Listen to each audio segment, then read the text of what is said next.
February 21st, 2023. This is the Wrestling Inc. podcast, NXT 2.0.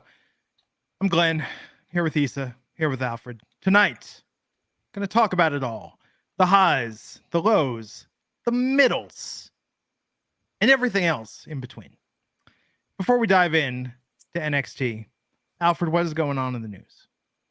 Oh, we've got plenty going on in the news, Mr. Glenergy. First off, with AEW Power Slap. Check that. I mean, AEW Rampage, which did Power Slap numbers this past weekend on Friday, of course, when I released my totally biased Fast National numbers. I did warn you that the numbers are higher on All-Star Weekend. Boy, were they much higher, because it was in the 400,000 range of Fast National this weekend. The finals came out, weeded out those West Coast numbers. AEW Rampage scored its worst viewership of all time, 287,000 viewers, 87,018 to 49, which is an awful number. Of course, the AEW biased constituents, nothing wrong with it, everybody's biased. The biased constituents came out to try to defend it by saying it was because of All-Star Weekend. But on All-Star Weekend in the past, it's always done over 400,000 viewers each year. So there is simply no excuse for this other than the fact that this product sucks right now. AEW Rampage in 2022 had 3 episodes that went on All-Star on a Friday, and it was preempted 410,000, 482,000, and 471,000. This episode did 287,000 viewers. So Rampage is down bad right now on a week where AEW Dynamite did its lowest viewership of the year. How are we going to save this product, Issa? I don't know. I mean, there's a big announcement tomorrow on Dynamite. There's a big announcement tomorrow on Dynamite. You started out hot with Rampage. You put most watch matches, must watch people on there. It was live. Now you train your audience that it is not much watch TV. Mm-hmm. And I feel like more people are checking out every week, because there's nothing really in. You put, and I get it, you got to do it for the fun, right? The All-Star, you got to plug it. But even when you put people that you feel might be or must watch, like the Elite, you put them in some kind of gimmick match that it might, some people have fun with it, some people didn't. But if you're just tuning in and that's the first match on the card, this is your first time watching, you're going to tune right out and not come back. So I think that you need to start maybe making it live and maybe really putting matches with stipulations that change the storyline. And if you can do it live, still do that. Still make it change storylines, because even with spoilers, people tune in when there is something that is like everybody's like the buzz is going around that you have to watch it.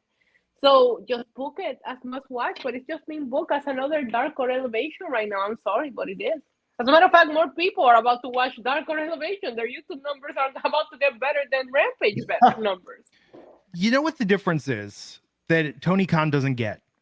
Is that Raw and SmackDown are not wrestling shows. They're TV shows about wrestling shows. Right. He needs to treat this like it's the Muppet Show or the Larry Sanders Show and add a layer to it where there's some behind the scenes shenanigans going on. There's this person doesn't like this person, you know? Remember that YouTube video by that controversial person that got canceled, but it was like wrestling isn't wrestling. It's one of my favorite things to show non-wrestling fans to explain wrestling, because that's what he says. It's a show about wrestling. It's not a wrestling show. And that is exactly the psychology of it. And now that you put it that way, that's a great way to put it, Glenn, because a lot of times I feel like we're just throwing darts to put two opponents together instead of building a story. And when Being the Elite was at its greatest is when it was doing that. When it was doing more behind the scenes thing, it was more about the performers, and it was more inside, presenting the inside. It made it feel very sharp. And I think that TK is, does not have a grasp on the entertainment concept. And WWE, I mean, AEW famously saying, oh, we don't need writers. WWE's churned through a lot of writers, but over the years, they've gotten some that get it, and it's influenced the show in a good way. Got to ask, though, Alfred, with Sami Zayn headlining, what did SmackDown do later that night in terms of ratings? I believe SmackDown was and I love that you're trying to push this narrative still. You go, Glenn. You get that narrative over. SmackDown did about 2.383 million, I believe it was. I think it was on par with what happened last week. I just particularly love that the last stand for all these AEW saboteurs who wanted Sami Zayn to main event, man. Your last stand was yesterday in Canada with Sami on the show. Cody Rhodes walks in there. This is your chance for Canada to boo Cody Rhodes out of the building, and they cheered for him. It's over. They're polite. They're polite people. Right. You guys put up a yeah. Did you guys see? Did you guys see the sign that was going viral on social media that said, "If Roman wins, we will politely exit in a calming fashion"? Exactly. I was like, "That's Canada right there." I love it. Yeah, it's Canada. It's also WWE, and I love your point, Glenn, about AEW Rampage having to maybe tell more stories. That's all WWE is doing right now. They said it multiple times on Raw that we're going to finish the story. We're telling stories. And just because something's a B show shouldn't be an excuse. NXT was a C show for a while, and it was the hottest product they had. I don't think that's a good excuse that you have a B show, especially with the roster that AEW Rampage has. It's not that it's a B show. It's that it's a show that nobody wants to watch. They're not putting the effort into the show itself. I don't even think they need these important bang-out matches. Will Ospreay's not adding a damn dime to any of these shows. Nobody cares. What they need to do is they need to create the characters that make you care about them, whether they're stars or not, and they're just not doing that. And what's the most effective piece of storytelling AEW has done in the last 2 years is MJF, because he understands. Well, and CM Punk maybe, again, for reasons outside the company, both good and bad, but MJF understands it. He understands that when MJF is out there cutting a promo, you're peeking behind the curtain. He's what is real, what is TV. He gets it, and nobody else does. And it's going to be very interesting to see what happens with AEW going forward next year. It'd be interesting to see what happens with WWE. You know, here, Alfred, based on your prediction, we're going to have a guy that couldn't even hold the main title in the distant second place wrestling company being the face of WWE. You don't really think, I think that's adorable that you say, you don't really think that. The guy that couldn't really. I think it's adorable that you both think either one of these guys is beating Roman. Like, you know, well, both of them, no. Here's the thing. Both of them will beat Roman. You know, Cody's beating Roman, then Sammy's beating Roman, then Jay's beating Roman. He's probably going to go down to NXT. Braun Breaker's going to beat Roman. Everybody's going to get off on Roman. Don't you worry about that. About Cody Rhodes not capturing that title. The reason is not because he couldn't do it. It's because he was telling a story. And that's why he left AEW to main event WrestleMania. That was the best story that they had, is that Cody couldn't chase that title. That was the biggest story. And Cody Rhodes is one of the greatest storytellers of all time. So you know what? A great story. This is the 2016 presidential election all over again, and you're screwing over the people's candidate, the one that everybody gets behind, the one that everybody loves, because of somebody with a last name and blonde hair who they're like, this is the one, and they're going to come in because this guy's going to lose. We know he's going to lose, and you know what's going to happen? I think Roman's going to put an upset win because Sammy wasn't the guy, and we didn't get behind it.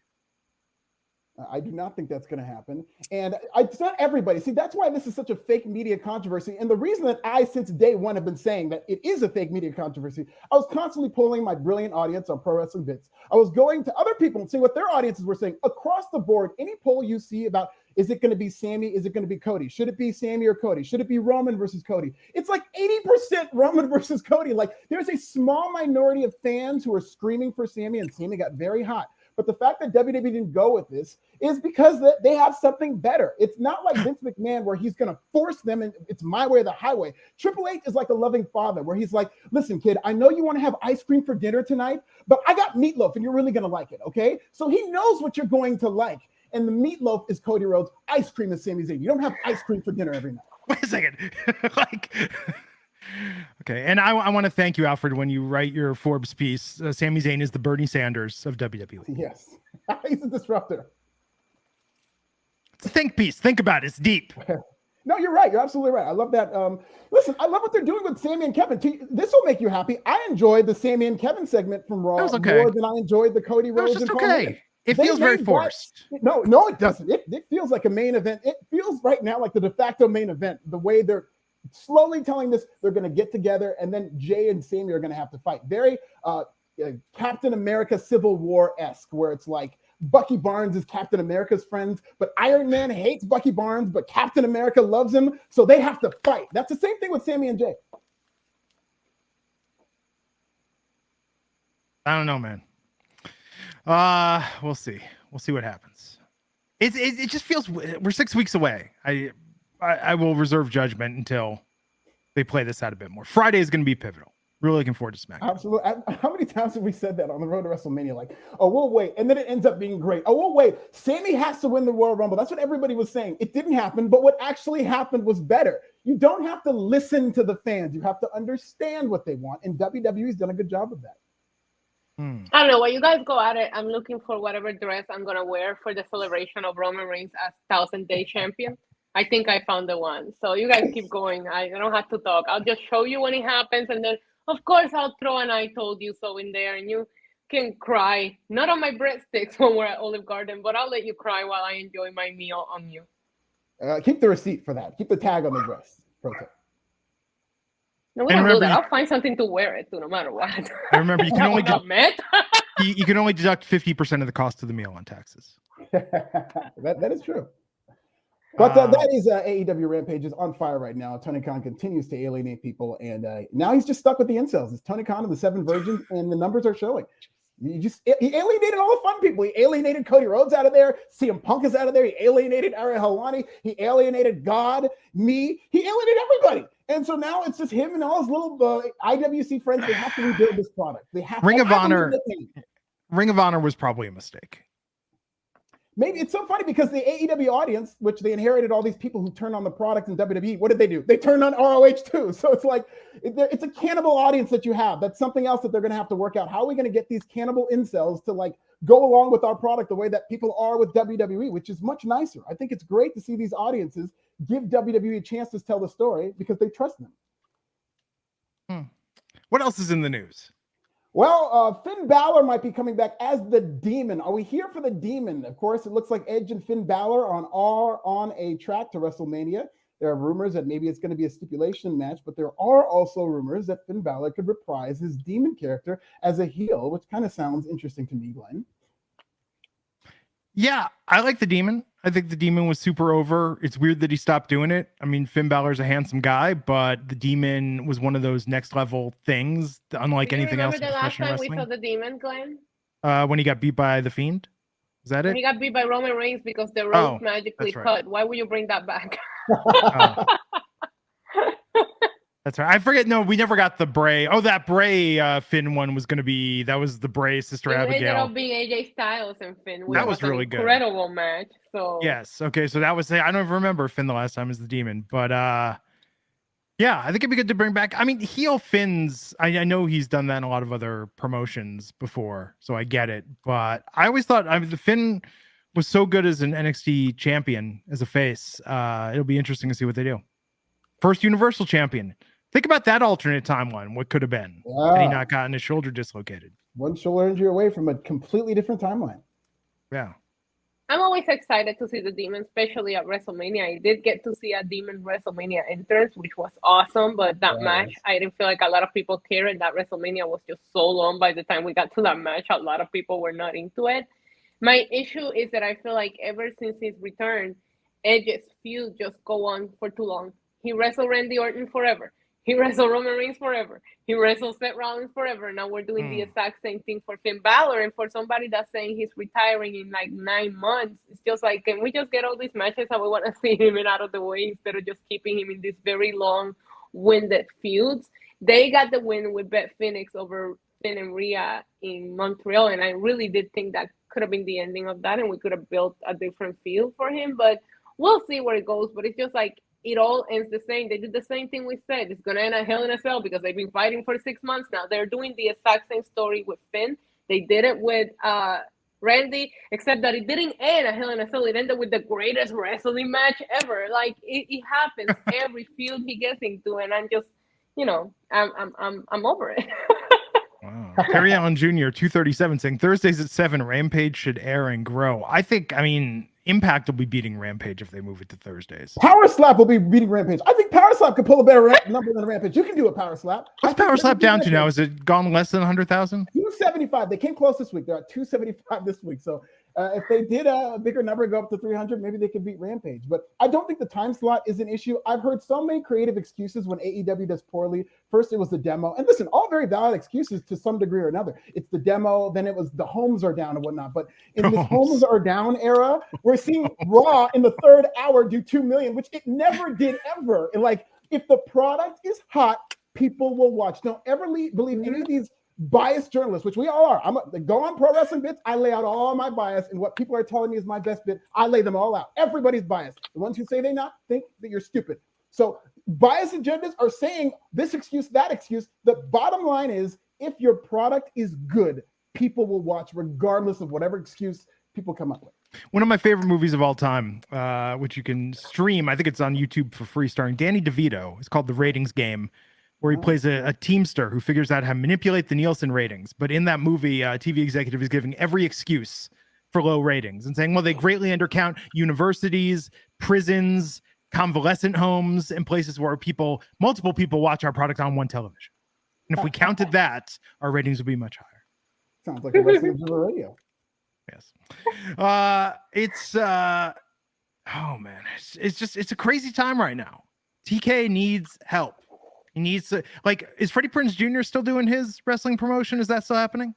I've been hearing about that. I've been hearing that he said he's going to do it. And I'm actually kind of excited in terms of it being an alternate, if it's just like a small scale type thing. The thing is, a lot of people antagonize writers. I think WWE has too many of them, but wrestling at its greatest has always had like a Vince Russo type, a Pat Patterson type, like a writer to curate these storylines. So it's not the writing that's a problem. Like everybody says, oh, bullet point promos, like unscripted promos. There's a small amount of wrestlers in this business who can be trusted with unscripted promos. Most of them need to be scripted. It's just the supervision needs to be better. And right now in WWE, the supervision of the writing with Triple H and a lot of these minds is much better. Do you think we should script Cody Rhodes to stop crying about something every week? Because he's getting old and he looks like a wuss. Cody Rhodes is never crying. It's every week. It's gonna be like Cody Rhodes is gonna come and whine about something for 20 minutes. It's gonna be great. I think if he whined about something for 20 minutes, the show would do 5 million viewers. So bring it on. Yeah. If Cody Rhodes got another neck tattoo for 20 minutes, that's doing 5 million viewers. He should get a matching one on the other side. He should get like a tribal neck tattoo. You know what I mean? The troll Roman Reigns. In an alternate universe, Sammy went full on when he wanted to be in the bloodline. Oh, yeah. He just got the sleeve. Neither one of them are the guy. Sorry, guys. Wow. Does the guy exist, Issa? Yes. Who is he? Who's the guy? I said Seth Rollins, Jey Uso. I think it's more important right now than these two. I'm sorry. I like the idea, and I was behind Cody, because he won the Rumble. But it's just every week he's just coming out there crying about something. It's just like, okay, get over it, and I don't know, your balls need to drop. You're about to fight the tribal chief. Did you see what he did to Sami Zayn's wife at Elimination Chamber? And you're out here crying when you haven't even gone face to face in front of him? Cry in front of Roman. Let's see how good that looks on your promo. It's going to be great. Can't wait. Can you tell your boy Roman to get back to work? He hasn't had a match in 6 months, and WWE is doing their best business. Didn't he just wrestle on Saturday? Alfred, Cody Rhodes is proving they don't need just Roman because Reigns. you took the night off doesn't mean that Roman didn't wrestle. Cody Rhodes is proving they don't need Roman Reigns.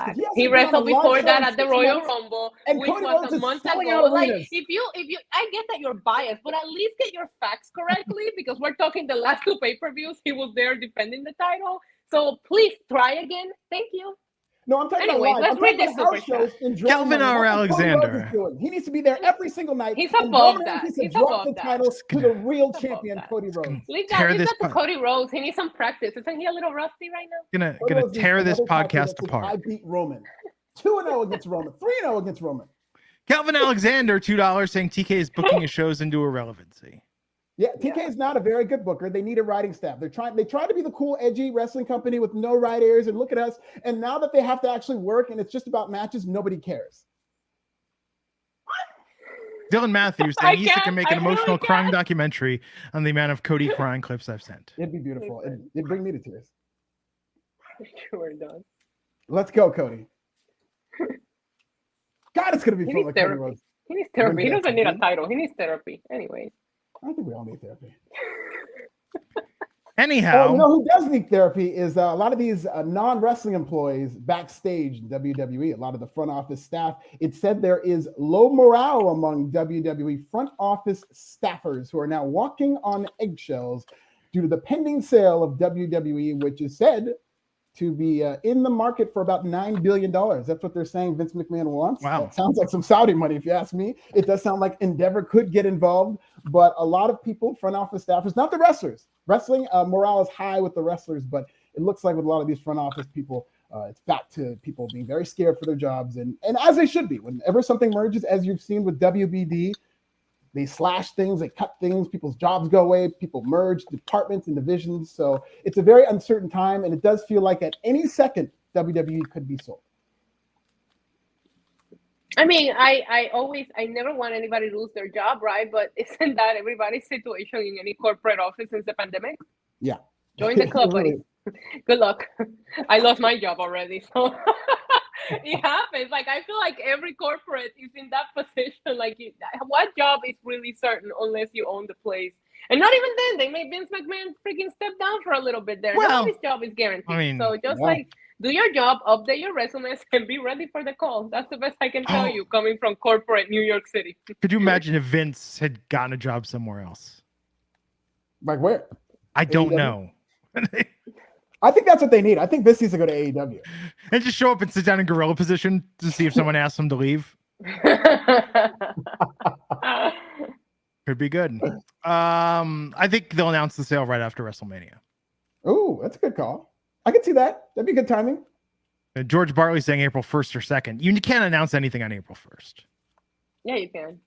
That would be amazing, actually. Actually, you're right about that, because, there already was a hoax, because look at this wrestling media that we love so much. There already was a hoax of a sale report one time. So if they do this on April Fool's, it's like, no, screw you guys. I'm not believing this.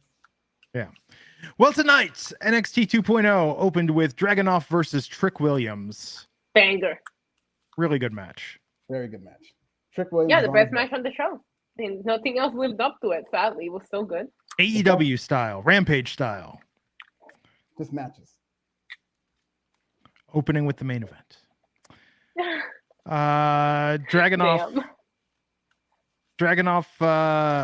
won. Looked good in this match.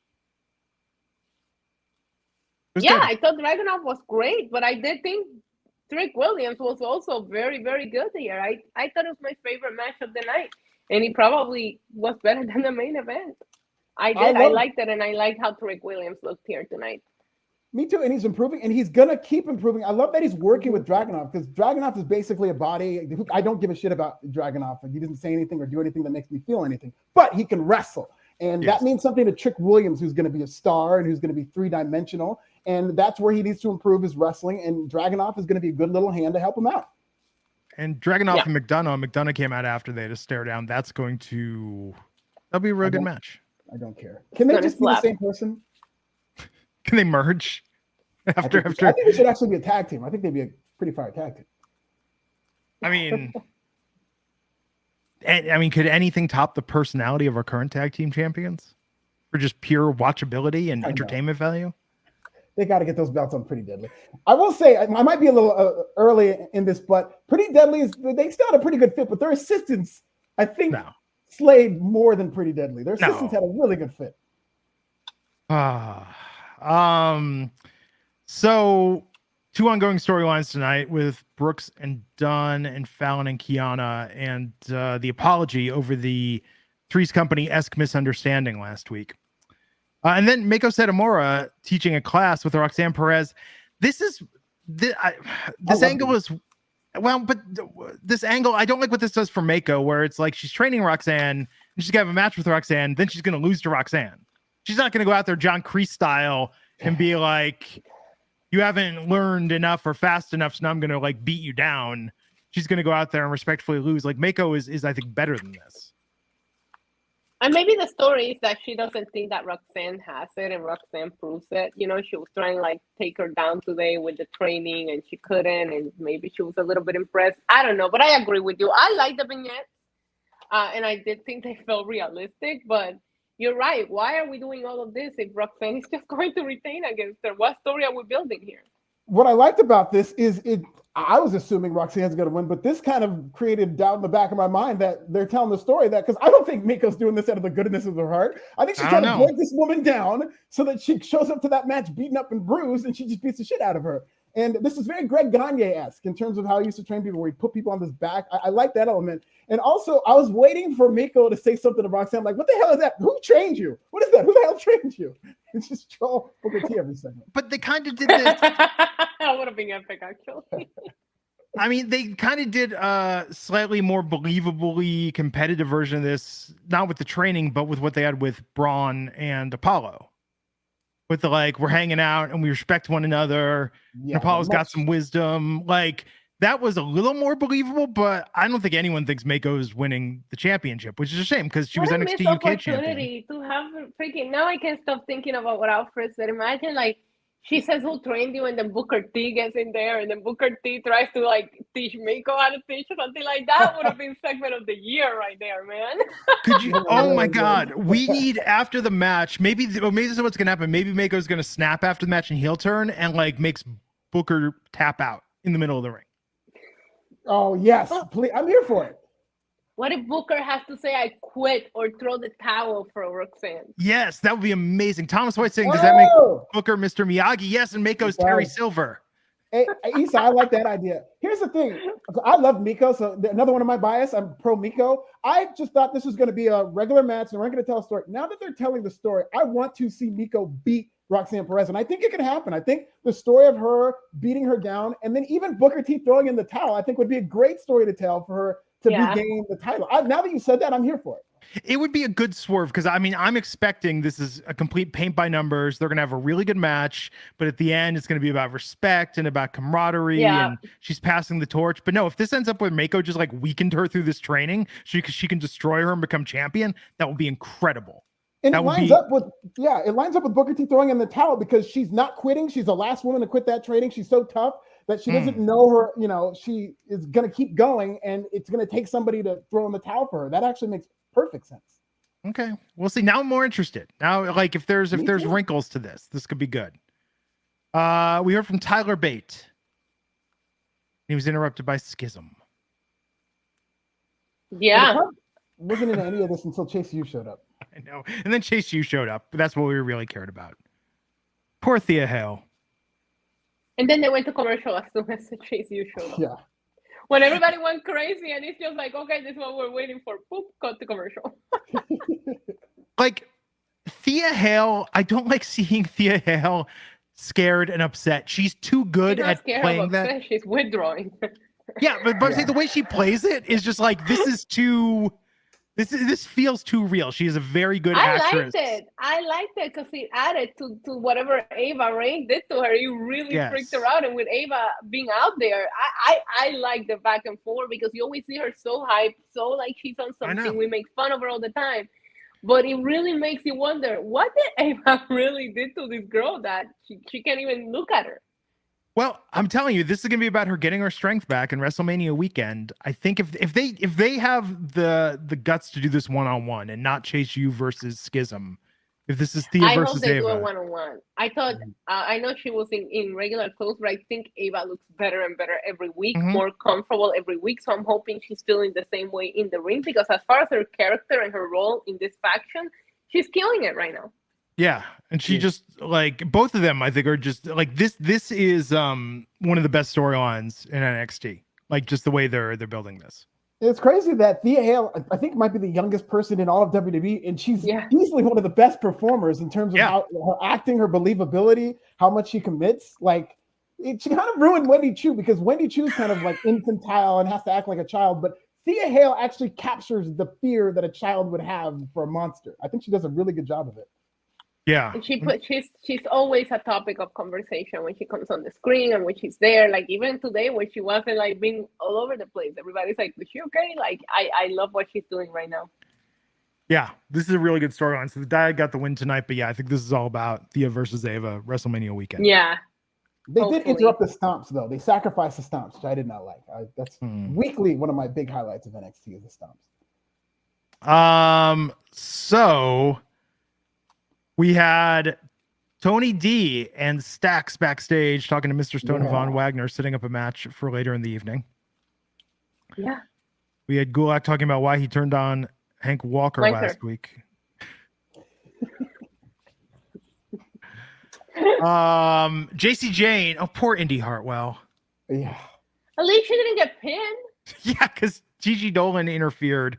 Caused a DQ. That's what I'm saying. I thought she was just gonna eat a big fat L here, so I was kind of happy to see Gigi show up, and it had like a different kind of finish, only because Indy has been kind of like I don't know why she's not in the main roster with Dexter.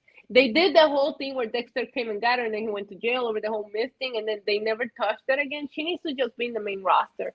But yeah, I mean, she was here to set something else up, and she at least didn't get pinned, I can say. Yeah, good for her. Did Gigi come back too soon? I thought this was going to be like a multiple week build. They can't do this at Roadblock. They have to save this for Stand and Deliver. Yeah. And that's what I'm worried about right now. I'm worried we're going to have too much going on at Roadblock. Because there's some good long-term storytelling happening right now. Right. Kelvin, $1 super chat saying Thea's been great so far. Thea Hale, I'm telling you, I mean, I add her to the list of who could be NXT Women's Champion in the next 18 months. It's a natural. Yeah, she's great. Imagine if she wins it like within a year, and then she beats, because didn't Roxanne just become the youngest NXT Women's Champ of all time, and now Thea will come and beat that record from her? Like, isn't that crazy? That would be a good story. I could see them. Man, I mean, they're that would be a great feud. Yeah. But Gigi, and it goes to show you NXT is a developmental brand. Sorry to interrupt, Glenn, but like the fact that we're seeing this really, really younger talent, like today, when the main event happened, I'm looking at Braun Breaker's age, and he's like 25, and I'm like, NXT really is developmental, and it's great to see that there's so many young people getting ready. Yeah. Braun Breaker seems like one of those dudes that could buy beer in high school because he always kind of looked vaguely in his his late 20s. And I was like, He really? looks 40 when He's he a was baby. Yeah, you're right. He looks the same age always. Like, weird. You're right. We had a he friend. looks more like a Steiner brother than a Steiner nephew. We had a friend of ours, Wes, in high school. He has always looked like a 30-something-year-old man. And when they did South Pacific, they did that thing where everybody came to school dressed as their character, and he was playing the Admiral in South Pacific, so he had his hair powdered. There was a substitute teacher in one class, sees Wes walk in and goes, "Oh, are you here from the military to talk to our class today?" And he went, yes, I am. And he stood up there for an hour and talked about the benefits of a career in the military while the entire class played along, asked questions, and the teacher absolutely bought it hook, line, and sinker. Some people just have that look. And Braun Breaker, I think, was one of those guys. Yeah. So we had Inoue and Blade waiting in the ring for Gallus tonight. Gallus getting a quick win. This match was sloppy. Yeah, not the greatest. Poor Inoue had a slip. And Pretty Deadly sent out a cake saying happy anniversary because it's 2 years to the day that Pretty Deadly beat Gallus for the NXT UK Tag Team Championship. That's funny. I was here for it. Me too. Yes, Pretty Deadly attack. The cake looked good though. When somebody went through it, they put the boys through the cake, and I was like, man, that cake looked good. The crowd was pissed because they wanted it. They were like, "We want cake," and when they ruined it, they weren't like, it wasn't like heat. They were like, "Oh, I wanted that." Yeah, it looked good. Could you imagine if you handed a gesture from Pretty Dead? You don't hand a wrestling crowd cake. Yeah. Because they're going to think I could eat this or I can make a moment when everybody throws their cake at the wrestler in the ring. You don't want to. They had the Street Profits throw pizza slices at people in Brooklyn for Survivor Series. That's right. They did do that. Pizza Hut in Brooklyn, where there's the best pizza in the world. They had him throwing Pizza Hut. They should have thrown back. To me. That was offensive to me. Yeah. I mean, New Day used to get away with throwing pancakes. Yeah. Throwing franchise pizza in New York City. Come on. It's such a small arena that's where you'd have to worry about, because NXT and the CWC, they would throw it back and it would be tiny. As in an arena, you can't really. Not me. I eat it. That cake looked good. Oh, I'd eat that cake too. That's what she's. Calvin Alexander, $5. Calvin, it did my heart good to see Gigi get even with JC, if only just a little bit. They gotta just drag this out. This should be one of the biggest matches going to Stand and Deliver. In fact, there should be 3 matches on that card. We should have Rox defending. We should have Thea versus Ava, and we should have Gigi versus JC. I will say though, they're getting the reactions they wanted. JC is getting booed out of these buildings, and Gigi got an excellent reaction. So things are going according to plan here in the breakup of Toxic Attraction. Just don't, like you said, Glenn, don't do it too soon because right now everything is working the way you want it to work, and that's hard to do in NXT because we lose interest so fast. How is JC getting away with hook line, like, or not hook line, but like all out, just copying Emma's "It's All About Me" thing, and they're using the sound bite? Like nobody there is like, why does this sound so familiar? I don't know, but why is HBK? Yeah. Why is HBK letting her be there? But he keeps he has something against Grayson Waller. I think she's done worse than Grayson Waller, but she gets to be on the show, and Grayson Waller keeps getting kicked out. I don't know. I can't wait for next week. We'll get into that later. Well, Tony D, that crowd reaction tonight as he took on Von Wagner, crowd chanting GOAT. Tony D, Tony D. Tony D, the GOAT. They love the GOAT. Who doesn't love Tony D? I mean, we loved him since day one. We've Yes. been here since the second we saw that video package. But I'm glad everybody else is on board with us. We may not agree on pretty much 99% of other things, but Tony D, damn it, we agree on that. He unites us for sure. Yeah. He was great tonight. That's all there is left of our friendship. If we start disagreeing on Tony D, we're done. It's over. If you ever hear us argue about Tony D, the thing is, this podcast is over. He felt like the biggest star on the show, Tony D, in terms of how he was received when he walked in there, and they haven't really even been doing that much with him. I feel like he's been walking in place. I felt like should have had the NXT North American title, and people keep passing him up for that. But the crowd is still with him. The problem is that Wesley's doing so good right now. Oh yeah, but they're still managing to do a good job with how they're booking Tony D, in my opinion. But at some point, you do have to put him on some kind of title picture. I'm glad that Dijak threw a curveball here, so we kind of like. It didn't hurt Tony D to stay away from the North American Championship. But yeah, I agree with you. At some point, you have to put him on some kind of title picture, whether it's the main title or the North American Championship. Or maybe the tag titles with Stacks. I mean, they still have a very good relationship right now. Yeah, Stacks is getting kind of over by relation. Well, at Roadblock, it's going to be D'Angelo versus Dijak in a Jailhouse Street. I don't know how Jailhouse Street fight works. I'm sorry, Glenn. Let me correct you. It's a Dominic Mysterio match. Thank you. It's gonna be in his cell. He needs to be the special guest referee here. He absolutely should be. I can't believe he got into Canada. Somehow he got into Canada. He probably is a fake ID. He's from the streets. I know. Yeah. Nikita Lyons was there backstage. How happy were you? Very happy. She looked great. She's been posting photos of her recovery from surgery, and I like that they're doing something with her on TV. I mean, even tonight, she's like, "I'm going to be out 11 to 12 months." I mean, they know that she has a fan base and they're keeping that storyline going. So it's great that she's not going to just be off TV and forgotten during this time. And I really hope it's not, because WWE likes to over-exaggerate the injuries. So if they're going to be back in 9 months, they'll say that. So hopefully it's one of those situations, because 11 to 12 months without Nikita, it's going to hurt. That's what I was gonna say. It's like, if it's really that long, are we gonna have her backstage in her crutches like every other week cutting the same promo? Like, how are you gonna keep her on TV for this long if the injury is really for that long? It's gonna get stale at some point. Well, and Tiffany unless she goes back to rapping. There you go. We said we weren't going to talk about that anymore. Maybe my turn. Her songs where she sings are quite good. I thought that promo. Songs. I don't mind her music. No, I like her music. Just that promo was not great. The freestyle promo was not good. That's the issue. Tiffany Stratton was the star here, though. I'm sorry, Glenn. I know you love your girl, Nikita, but Tiffany killed it. And I love Tiffany Stratton. My wife hates her because they share a name. And my wife has been fighting the stigma of that name her entire life. But and there was a pop here, but then an upset because I've been saying Tiffany Epiphany to my wife for 20 years now. And so my wife was like, God damn, she stole that too. I can't even have that anymore.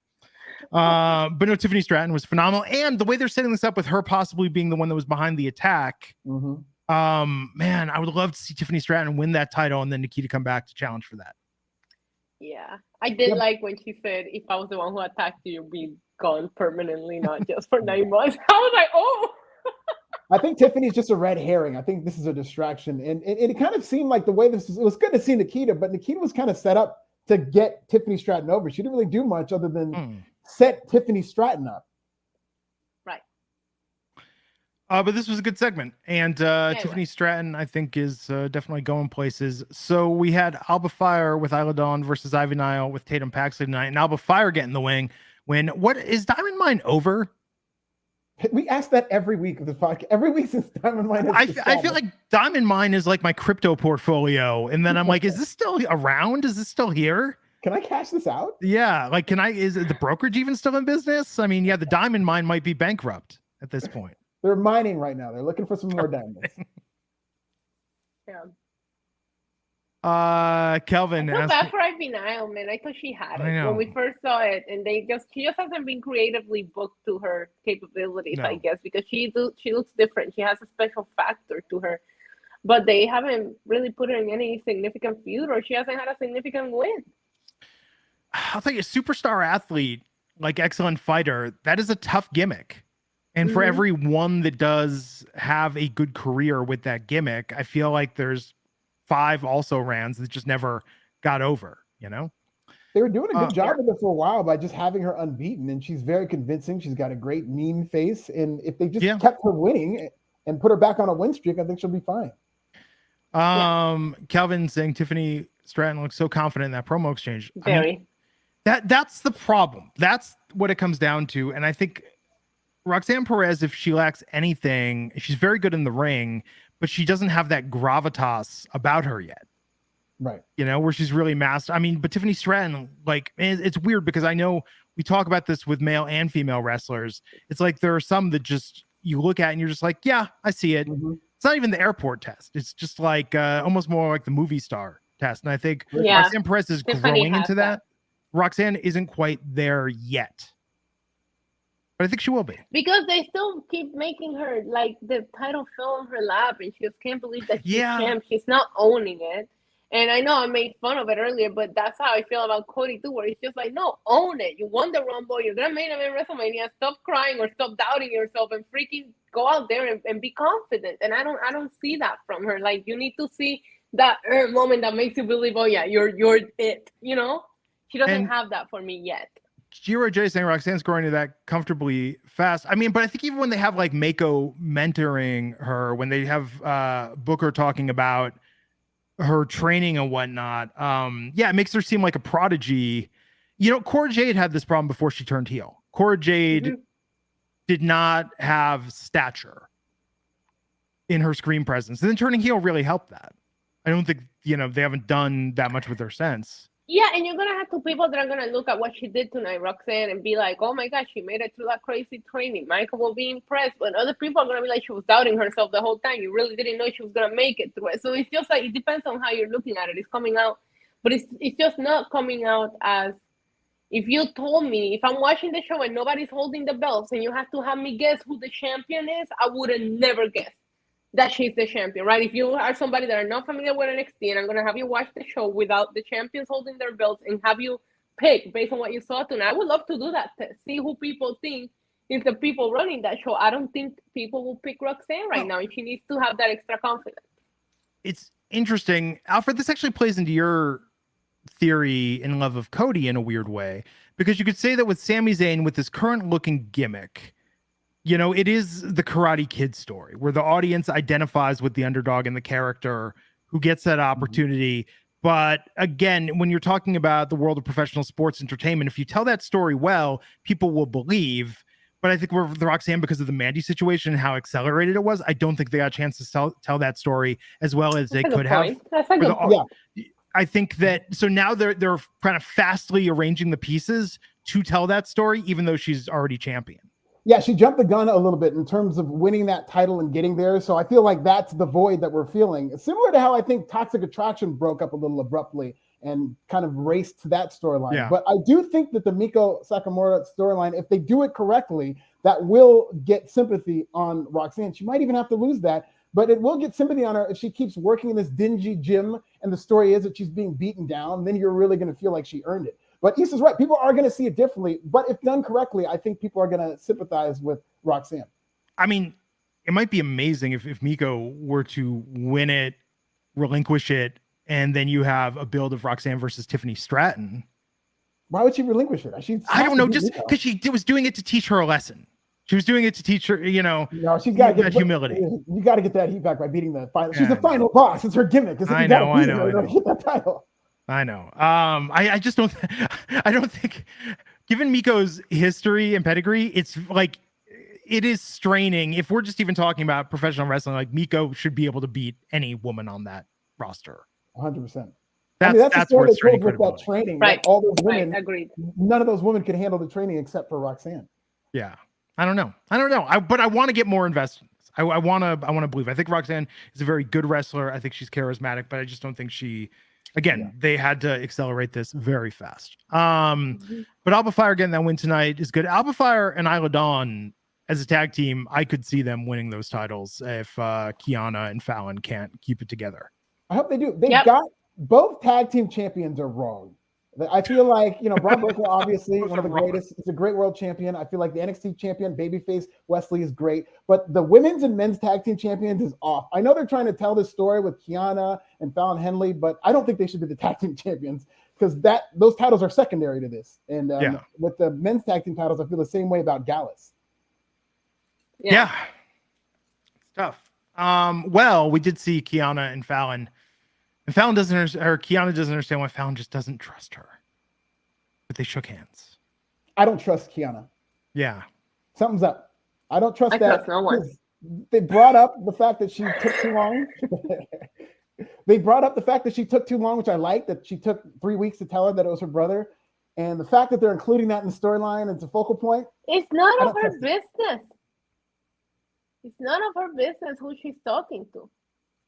I agree. Tell her anything. But I think she's lying. That's how they're going to lose those titles. She's going to make out with Zach. They're going to drop those titles. What a mess. So, and I love that they mentioned this tonight in the main event, that Jinder Mahal lost to Seth Rollins in the build towards the original NXT championship. Yeah. He did?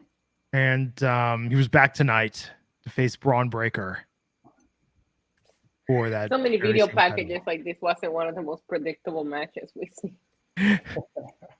I was looking for a place with odds. I was like, I bet you I could get 1,000,000 to 1 odds on Jinder for this. Yeah. Calvin, I don't know what you mean, Calvin. Isla Dawn was very distracting tonight. Yes, she was. She looks beautiful. She always does, though. I think Isla has a phenomenal look.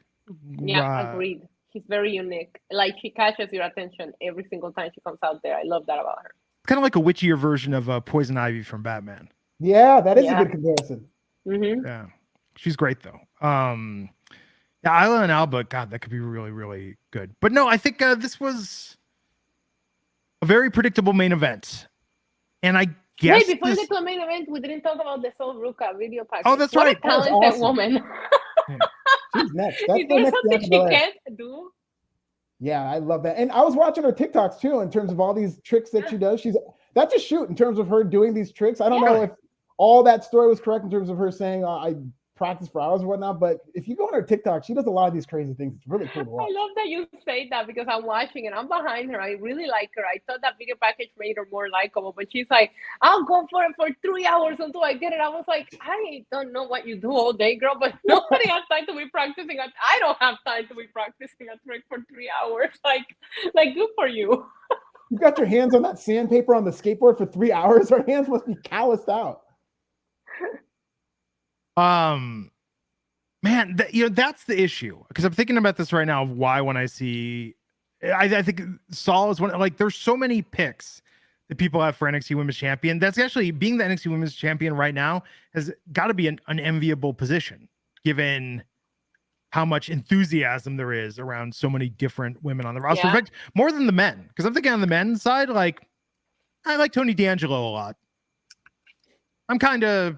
I guess I'd be okay if I like Carmelo Hayes. I like Grayson Carmelo's Waller. good. I think there's a couple. There's a handful. You want Grayson to be guys, NXT champion?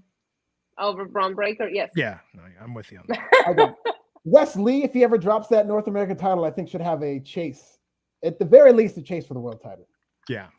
Well, and that's the thing. So after this match tonight, we had Grayson Waller take over the show. Yeah. I thought he's going to beat up Shawn Michaels here.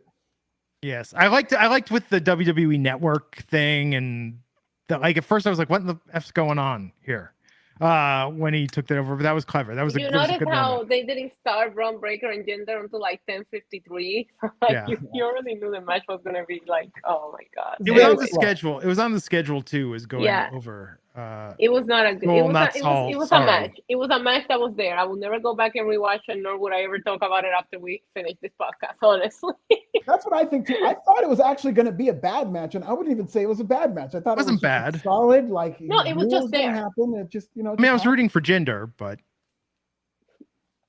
that could have been fun. And they're still trying to tell the story about people turning on Braun Breaker, and so now they're trying to get that chant going. That Braun Breaker sucks, and like a couple people did this. I don't know what WWE thinks they're like. I don't know if they have Stockholm syndrome and they're just so used to people turning on their baby faces that now they want to recreate it, but they're trying. Yeah. Then Braun Breaker wins, and we see Carmelo Hayes pointed, but that wasn't. Are they gonna make it a triple threat? I hope not. what happens, Alfred, when Braun gets that call up and your two favorites, Braun and Cody, have to battle for the WWE Undisputed Championship? It'll be an embarrassment of riches. It'll be great. Bring it on. I will be siding with Cody, but Braun Breaker is the future. So maybe in 5 years, I'll support Braun. Kelvin Alexander saying Sol Ruka is a special talent. She's the one to lead the division in the future, in my opinion. Wow. It's crazy because Bianca Belair is very much in her prime. She's very young. She's the now and the future, but they've got the future to the future there because she just reminds me of the likability, that jump off the page athleticism. It's like, but she's a different character. She's like the surfer vibe too. There's a lot that they can do to market themselves with the Sol Ruka. And I'm just going to say this is a blanket statement. This is why we need to stop these super long title reigns in the NXT women's division. I agree. I'm now obsessed with the idea of Miko Satomura winning that title. I'm totally here for that. It would be amazing. This was an okay show tonight. When is Roadblock coming up? 2 weeks? That 2 weeks? Yeah, something like that. I can't wait for the Grayson Waller effect, which Shawn Michaels in it. Yeah. Do we see a super kick? Anyways, I was gonna. Never mind. No, come on. No. I'll tell you off air. What if Von Wagner defeats Braun Breaker for the NXT Championship? That would be very sad. They got to get a new gimmick for that guy. They got to shave his head. He can be a beatboxer. How about that? Beatboxing Von Wagner. But a bad beatboxer, one who like spits all over the mic. Yeah. Okay, everybody. Follow Alfred. This is Nasty. Follow Issa at NYC Demon Diva. That's Diva with a 1. I'm at Glenn Rubenstein. If you like this podcast, like, share, subscribe, click that bell notification, leave us a comment, leave us a rating and review on Apple Podcasts. Stay tuned to Issa and my feeds. Maybe something new is launching this week that we're doing. Hey, maybe. We'll see. And we'll catch you back here next time on the Wrestling Inc. podcast. AEW tomorrow. And don't forget to watch Power Slap after. Big announcement. Big announcement. Oh, big announcement tomorrow. Yes. Yes. We'll be back here on Friday. Take care.